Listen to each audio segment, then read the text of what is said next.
So hi there, it's Katie with Eyesight Design, and I'm here today with Jared Spool.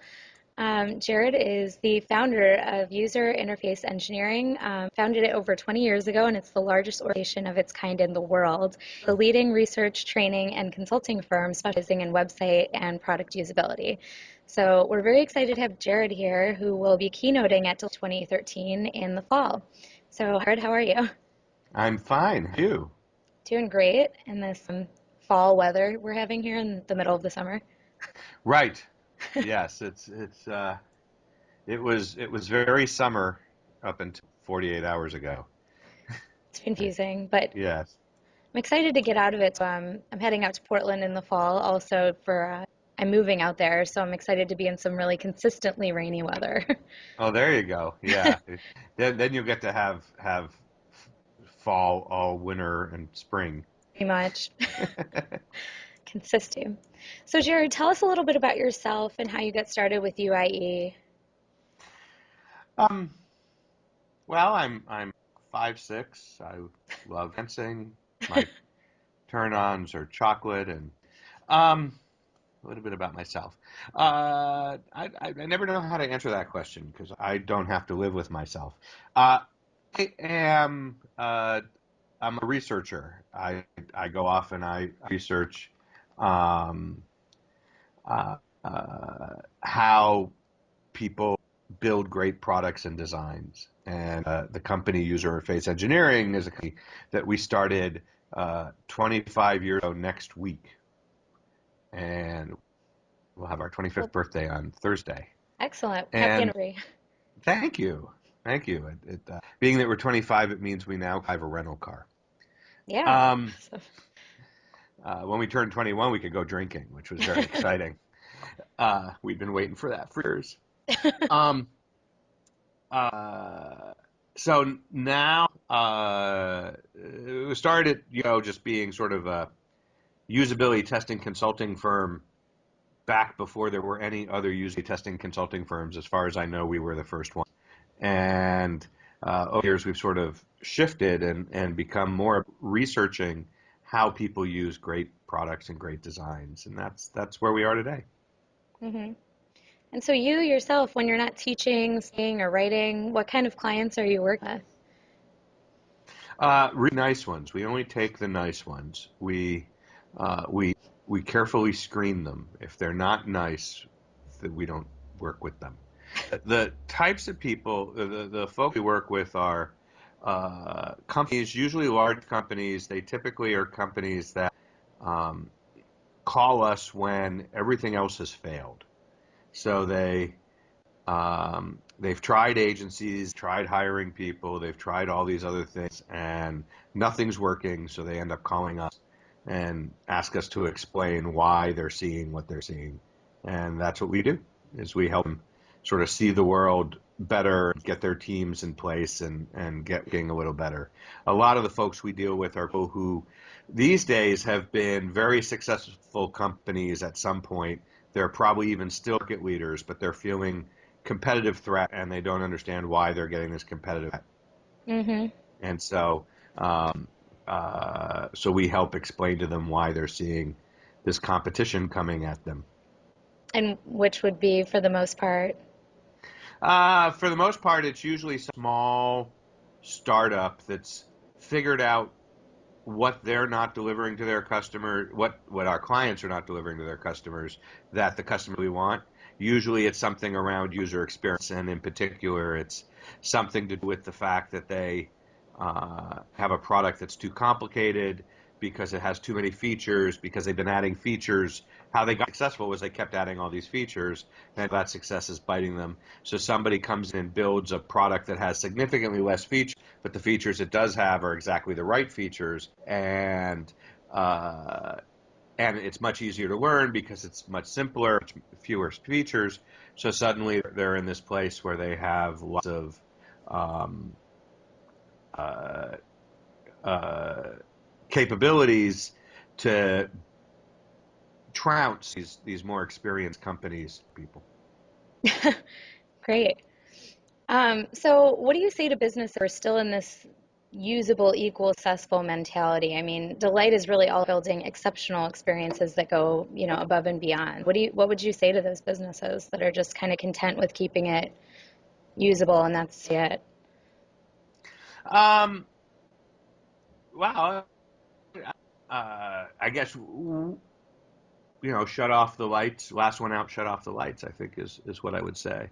Um, I mean, they're not going to be around for long in their space because at some point someone's going to come along and delight customers and steal all the customers from you. So it's really about at the time understanding that your competitive dominance is only going to get you so far. I mean, there are some companies that can lock in their customers, right? If all the docs or all the transactions are stored on a server somewhere and you can't change your system because you would lose all that history. You need all that history to succeed. Then then you're going to keep using the crappy software. You're going to keep using the crappy product. But more and more, people are able to move that data or just leave it behind, and suddenly they can use something new. And here's an example, right? Uh, the reason Microsoft was dominant in the word processing and a spreadsheet business was because the people you shared your documents with were all using Word and Excel. And so not only did you have to use Word and Excel whether you wanted to or not because you needed to read their documents, but you had to use the latest versions of Word and Excel because if someone sent you a new file, that file was in the newest version, you were locked in. So even if the product had a crappy experience, you had to use it. You didn't get a choice. But Right. now there are other products out there like Google Docs or Apple Pages or Numbers that have a better experience for those users, and they read Word documents and they read Excel documents. So now you're not locked into that and can transfer that data back and forth and you can have a better experience. Well, suddenly Microsoft is no longer in the dominant position and they're struggling to catch up and they're suffering. And you see it in their work, right? It took them 5 years after Google Docs came out with a product that is almost as good as Google Docs. And the thing is that Google Docs doesn't have all of the features that Microsoft Word has, but it has all the features that most people need from a word processor. Right. Definitely. You've said that design is best when it's invisible. So when it's effortless, when it's elegant, that kind of design is key. So from your perspective, what is designing for delight all about right now? Well, it's what I've said is that great design is invisible, and it's not that um, uh, it wants to be invisible. It's that when users are experiencing a really wonderfully designed product or service, they're not paying attention to the product or service. They're paying attention to the thing the product or service is about. If you go to an awesome movie, you're not paying attention to how that movie was made. You're completely enthralled in the story, right? If you Hmm. go to a Pixar film and you love that Pixar film, you're not sitting there thinking about all the software and features in those software that created all those animated characters. You believe the animated characters are real and you're sucked into that world and you believe that Wally actually exists. He's not just a figment in an imaginary time, an imaginary planet. Uh, uh, uh, um, Flying through space. All that goes away, right? And the same happens with software products or hotel stay or whatever the service or product is. Thinking about how awesome your hotel room is, the hotel room is probably not that great, right? Because you really want to be thinking about what you're doing in the hotel room at that time, Hmm. right?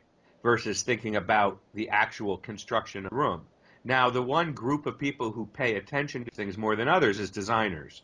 So designers are the worst judge of design and visibility because to them, a really nicely designed hotel room jumps right out at them and they spend a lot of time deconstructing it. But your mom probably is not deconstructing how how well the wallpaper and the carpet have been matched so that the lines of wallpaper line right up with the pattern in the carpet, right? Not a thing to that level of detail. They just Mhm. come in and they think, wow, this is going to be a great vacation.